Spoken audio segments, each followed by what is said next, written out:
पांडुरंगाचे हात कमरेवर का? पांडुरंगाचे दोन्ही हात कमरेवर ठेवलेले आहेत, त्यामुळे शस्त्र हाती धरलेले नाही. आपण साधारणतः बघतो की मंदिरातल्या मूर्तीला 2 पेक्षा जास्त हात असतात. एक हात हा आशीर्वादासाठी आणि मग दुसऱ्या हातात शस्त्र. काही मूर्तींना प्रत्येक हातात शस्त्र किंवा अस्त्र दिसतात, पण पंढरपूरचा विठोबा मात्र कमरेवर हात ठेवून उभा आहे. त्याच्या हातात शस्त्र सुद्धा नाहीत.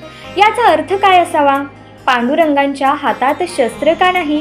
खरं तर पांडुरंगाच्या दरबारात येणारा कुणीही श्रीमंत नाही किंवा कुणी गरीब नाही. त्याला सगळेजण सारखे आहेत. आपल्या भक्तांवर कृपा वर्षाव करावा म्हणून त्याने आशीर्वादाची मुद्रा करून आपले देवत्व सिद्ध केले असते, पण तसे नाही. त्याचे हात कमरेवर असून तो शांत मुद्रेने उभा आहे. सर्वत्र समभावाने पाहणारा असा हा विठ्ठल सगळ्यांना आपलासा वाटतो. म्हणून तर भक्तांशी तो सखा सोयरा, माता पिता आणि बंधू या नात्याने जोडला गेला आहे. श्री हरी विठ्ठल हा तारक स्वरूपाचा आहे, त्यामुळेच पांडुरंगाच्या हातात शस्त्र नाही. विठ्ठलाचे सर्व भक्तगण भोळा भाव असणारे आहेत. पांडुरंगाचे हात कमरेवर का आहेत?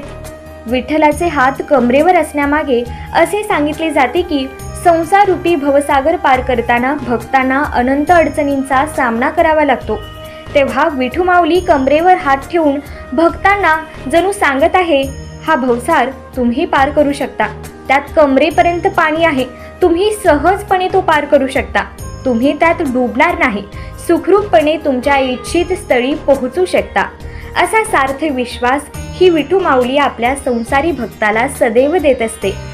भक्तांच्यासाठी कासावीस होणारा, त्यांच्या भेटीसाठी न बोलवता स्वतः होऊन धावून जाणारा, कीर्तनात नाचणारा, जनाईला दळण दळण्यासाठी मदत करणारा, तुकाराम महाराजांची धावून जाणारी ही माऊली, गोरोबांना चिखल तुडवू लागणारा, चोखोबांच्या घरी दही भात खाणारा, आपल्या भक्तांवर इतकं प्रेम करणारा दुसरा कोणता देव आहे?